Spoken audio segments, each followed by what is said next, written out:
Agora vamos falar sobre as políticas rurais de gestão ambiental. Então aqui a gente já começa a realmente segmentar. A gente está falando ali realmente do nível macro, de todos os instrumentos, formação, mas agora a gente vai falar sobre uma faceta, uma parte que são as políticas rurais, ou seja, é um caminho só que a gente vai estar tratando neste módulo. Na área rural, a gente pode distinguir as gestões políticas de gestão ambiental em dois segmentos, agrário e agrícola. Então aqui a gente agora está vendo, poxa, então peraí, no rural a gente pode ter agrário e agrícola, são já dois segmentos diferentes. O que seria política agrária?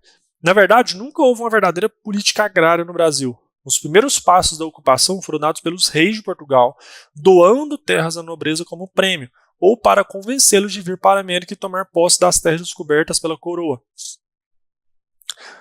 Nosso primeiro dispositivo fundiário legal foi em 1850, quando o Império tentou colocar alguma ordem editando as leis das terras. No início do período republicano, veio a imigração organizada. Europeus estavam ali famintos, pelo esgotamento de seus recursos, eles lotavam navios e vinham aqui para o Brasil na esperança de uma vida melhor no Novo Mundo, já que lá estava começando a ficar esgotados os recursos. Aqui eles eram esperados como empregos agrícolas e programas de colonização, pois se cadencia de mão de obra com o final da escravatura, e as nações tinham a pretensão de tomar posse e consolidar os territórios no Brasil. Em 1962 foi promulgada a Lei Delegada número 11 de 10 de 62, criando a Superintendência de Política Agrária, o SUPRA, com o objetivo de colaborar na formulação da política agrária no Brasil, planejar, promover, executar e fazer executar a reforma agrária e, em caráter supletivo, as medidas complementares de assistência técnica, financeira, educacional e sanitária. O Estatuto da Terra, Lei 4.504, de 30 de 11 de 64, foi a primeira tentativa que a gente teve de se consolidar uma política para o setor agrário, destacando a função social da propriedade rural e criando instrumentos de garantias para a posse, a propriedade e o direito fundiário no Brasil, estabelecendo como seus objetivos principais a efetivação de uma reforma agrária e a promoção da política agrícola, entendida como o conjunto de providências de amparo à propriedade da terra que se destinem a orientar no interesse da economia rural as atividades agropecuárias, seja no sentido de garantir-lhes o pleno emprego, seja de harmonizá-las com o processo de industrialização do país. Então, isso aqui foi um dos primeiros princípios, as primeiras tentativas de promoção da política agrícola no Brasil. Já com o Estatuto da Terra, houve uma tentativa de regular o tamanho da propriedade rural através do estabelecimento de conceitos para o módulo rural, propriedade familiar, minifúndio e latifúndio. Ou seja, olha, vamos aqui determinar o tamanho de determinadas propriedades para que a gente tenha ali caráteres, para que a gente possa ter melhores mensurações. E também foi caracterizado as formas de acesso à terra, mediante a distribuição ou a redistribuição, quais sejam doação, desapropriação por interesse social, compra e venda, herança ou legado, arrecadação dos bens vagos, reversão à posse do poder público de terras de sua propriedade, indevidamente ocupadas e exploradas por qualquer título por terceiros. Então a gente consegue ver aqui as formas de se ter uma terra. Entende? Então isso aqui é as formas que poderia ser distribuído. Como que a gente poderia ter acesso a uma terra, uma fazenda, etc., ou qualquer tipo de terra? Era por doação, desapropriação, eu podia comprar e vender, eu podia ter a herança ou ter deixado como legado, eu podia ter arrecadação de bens vagos, coisas que não estavam sendo usadas. Então, aqui estão as formas de acesso à terra, certo? Que você pode aí conseguir ter uma terra, e isso foi lá no Estatuto da Terra, que houve essa tentativa de regulamento. Já em 1995, a gente consegue perceber que havia cerca de 4,9 milhões de propriedades rurais no Brasil, cerca de 5% menos do que havia em 1980, sendo que a área média por propriedade também aumentou, mostrando quantas políticas aplicadas na época eram ineficientes, concentrando mais terras nas mãos de poucos. Ou seja, a gente tinha 5% menos, só que a área média da propriedade aumentou. Então tinha menos propriedades, só que maiores. Isso quer dizer o quê? Tinha muita terra na mão de poucas pessoas. Longe da perfeição, o Brasil avança ainda muito na distribuição justa de terras por meio de programas e atores diretos. Ele tenta criar iniciativas para que a distribuição seja o mais justa possível, logicamente respeitando aí a iniciativa privada, que isso é preciso ter consciência. Por mais que a gente, poxa, mas tá injusto e tudo, a gente não pode se recorrer a meios ilegais de tentar usurpar, de tentar tomar pela força uma propriedade que não é nossa. Então a gente precisa tomar sempre muito cuidado com isso. Alguns dos atores desse novo cenário, além dos órgãos ligados à estrutura fundiária do governo e responsáveis pelo comando e controle do sistema, que são a primeira das pontas do polígono perfeito, são o Conselho do Programa da Comunidade Solidária, que tem participado das articulações para a distribuição de terras, os próprios proprietários rurais e o Movimento dos Trabalhadores Rurais Sem Terra, que são os maiores interessados, e a Confederação Nacional dos Trabalhadores da Agricultura, CONTAG. Lembrando, pessoal, que no caso aí do MST, a gente muitas vezes vê notícias erradas, não são todos que são, vamos pôr, pessoas que acabam tentando realmente usurpar e depois que pegam a terra, vendem para ganhar dinheiro, aí vão para outra terra, isso aí é errado.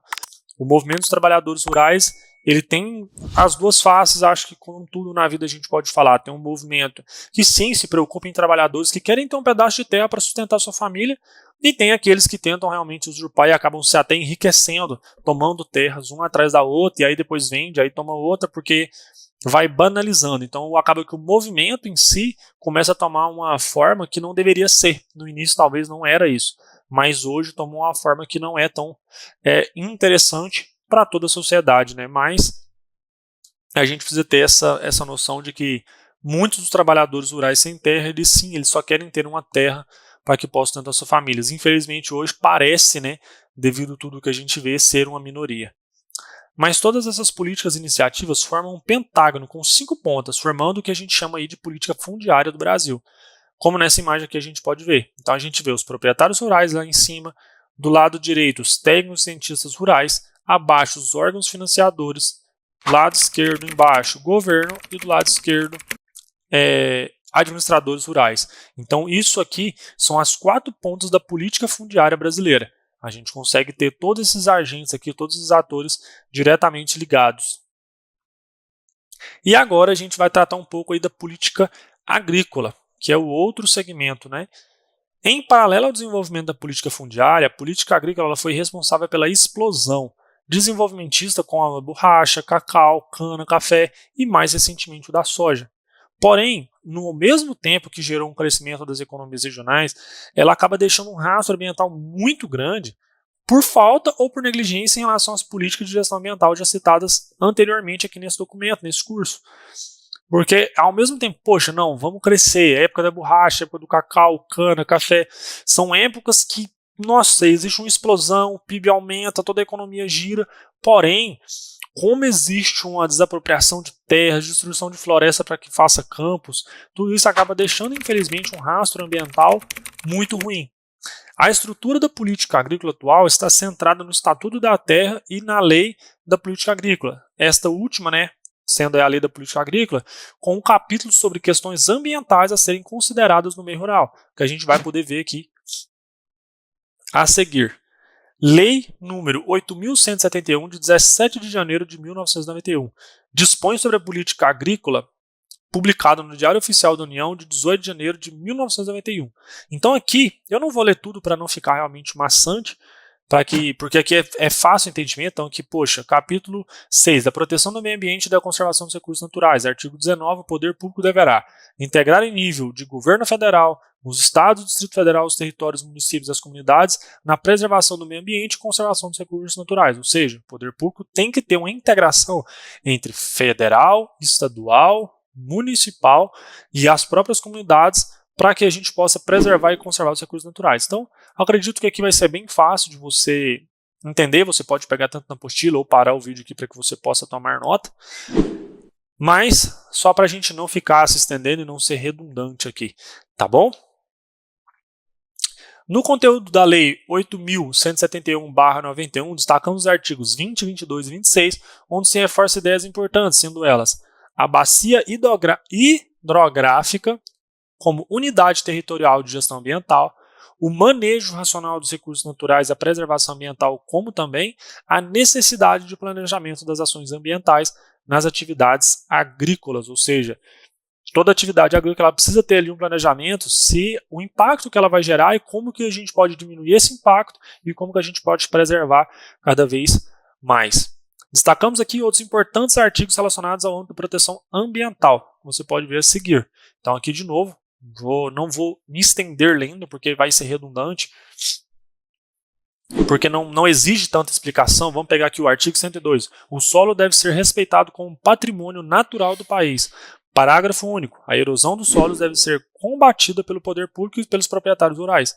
Então a gente aqui não precisa de entendimento, não precisa de uma explicação, né, mais formal, porque cada artigo ele se explica, então fica bem mais fácil. Você pode aí depois estar dando uma parada ou olhando na apostila, tá bom? No artigo 4º da Lei número 8.171/91, estão definidos os instrumentos da política agrícola. Quais são os instrumentos? Lembra que a gente tinha lá os instrumentos da política pública e privada? Aqui agora são os instrumentos da política agrícola. Planejamento agrícola, pesquisa agrícola, tecnologia, assistência técnica e extensão rural, proteção do meio ambiente, conservação e recuperação dos recursos naturais, defesa da agropecuária, informação agrícola, produção, comercialização, abastecimento e armazenagem, associativismo e cooperativismo, formação profissional e educação rural, investimentos públicos e privados, crédito rural, garantia da atividade agropecuária, seguro agrícola, tributação e incentivos fiscais, irrigação e drenagem, habitação rural, eletrificação rural, mecanização agrícola e crédito fundiário. Então aqui a gente consegue ver instrumentos que a política agrícola age, certo?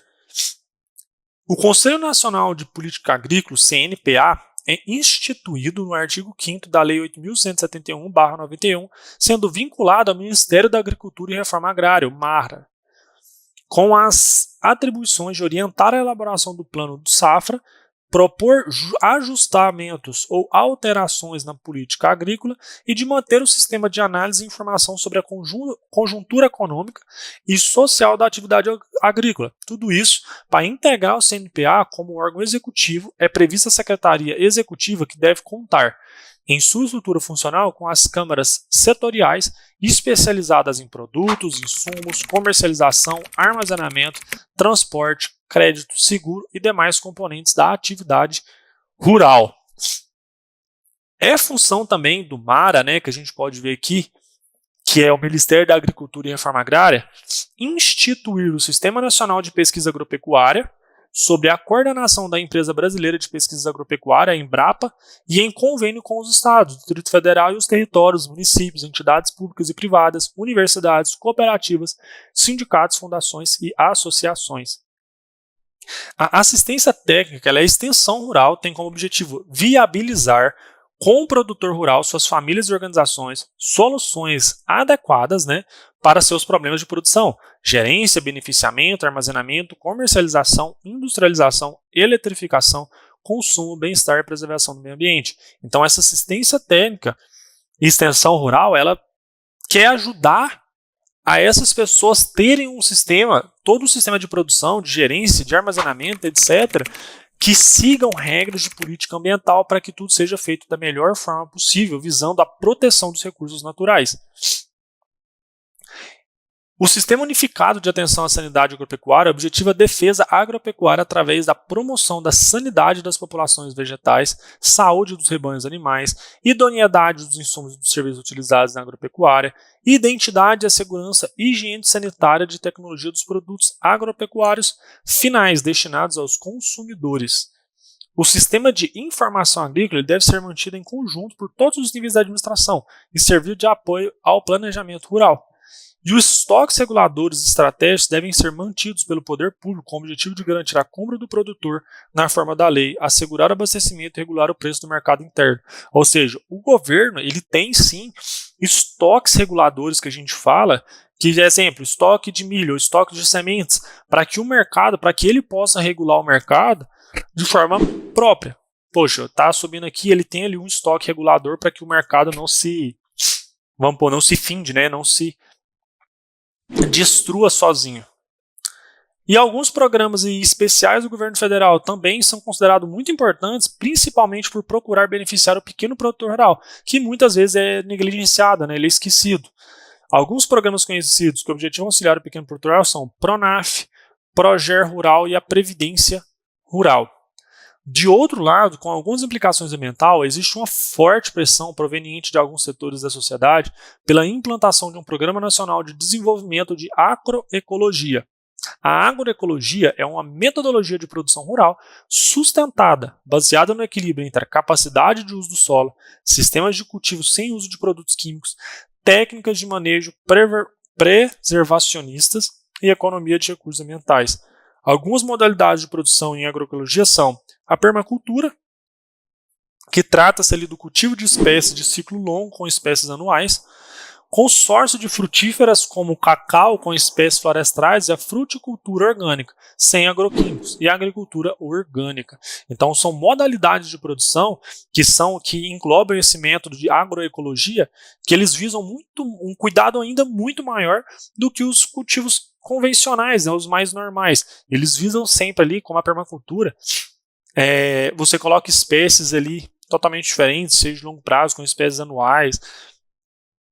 A agricultura orgânica, que vem crescendo muito, a fruticultura orgânica, né, que são o uso de agroquímicos, sem uso de agroquímicos, e a gente pode ver que esse não uso de agroquímicos já é algo muito benéfico para como que a gente pode falar?